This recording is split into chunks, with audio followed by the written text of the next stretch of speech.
bombastic side-eye, criminal offensive side-eye. Tapi bohong.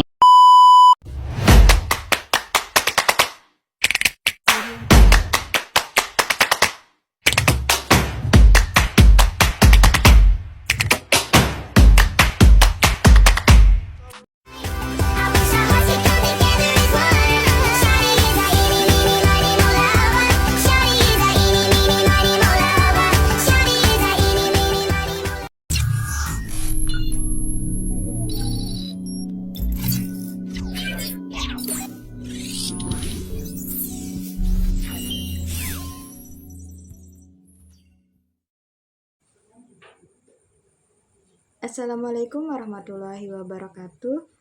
Halo semua, perkenalkan nama saya Wulandari dari program studi PGSD atau Pendidikan Guru Sekolah Dasar dengan NIM 860 352344. Baik, saya di sini akan menjelaskan tentang suatu peran otonologi, epistemologi, dan aksiologi dalam filsafat ilmu.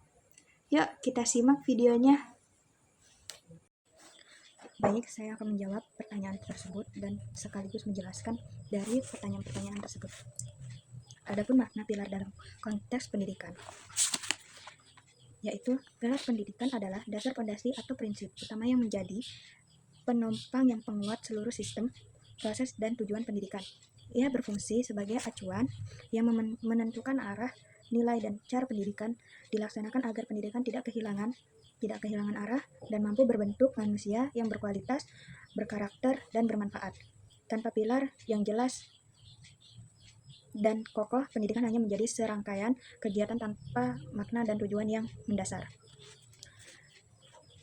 Kedua, prinsip dasar pendidikan Ki Hajar Dewantara terdapat 3 prinsip, yaitu ing rasa sung tulodo, didapatkan arti menjadi teladan. Pendidikan guru atau orang tua harus memberikan contoh seperti perilaku, sikap, dan nilai yang baik karena peserta didik akan meniru apa yang dilihat. Dan ing madya mangun karso, di tengah membangun semangat, artinya pendidikan berada di antara peserta didik, berinteraksi, mendorong, membimbing, dan membangun semangat serta kemauan belajar mereka, bukan hanya berdiri di depan dan memberi perintah.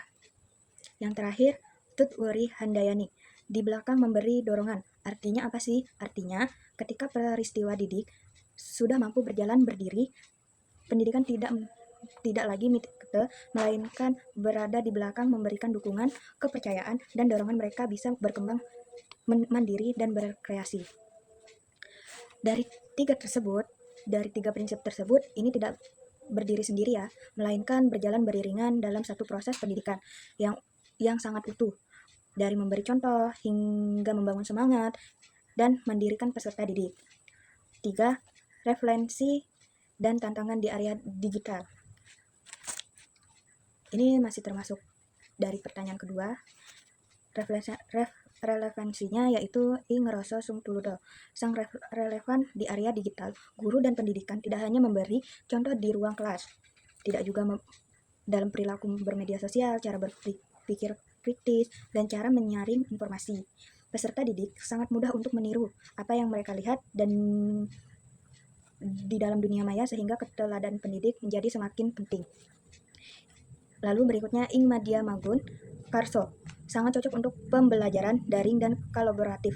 Guru tidak lagi menjadi satu-satunya sumber ilmu, melainkan fasilitator yang berinteraksi, berdiskusi, dan membangun semangat peserta didik untuk mencari, mengolah, dan berbagi pengetahuan lewat berbagai platform dalam digital. Yang terakhir, Tut Wuri Handayani ini adalah kunci di area literasi digital. Tujuannya apa sih? Tujuannya adalah membentuk peserta didik yang mandiri, mampu belajar seumur hidup, kreatif, dan berani berinovatif. Pendidikan ini juga berperan untuk mendukung kemandirian mereka dalam bermanfaat teknologi secara bijak.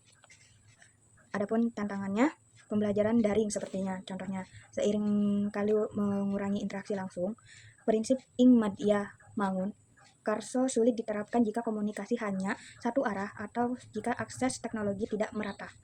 Tantangannya menjaga semangat belajar dan kedekatan emosional meski terpisah jarak. kedua, literasi digital. Banyak informasi palsu, konten negatif, atau pengaruh buruk dari internet. Tantangan bagi pendidik bagaimana memberi keteladanan dan bimbingan agar peserta didik bisa berinformatif, berpikir kritis, dan menjaga etika. Yang terakhir, peran guru. Banyak di sini menjadi peran guru yang harus kita ketahui di media sosial, yaitu harus berubah dari pengajar tunggal menjadi pembimbing di mitra belajar. Banyak pendidik menghadapi tantangan adaptasi teknologi dan cara mengajar baru lebih interaktif. Yang terakhir ialah refleksi persoalan pendidik nasional saat ini. Persoalan utama pendidikan Indonesia saat ini meliputi ketimpangan kualitas pendidikan, rendahnya kemampuan berpikir kritis dan kreatif, lemahnya karakter, serta kesenjangan akses.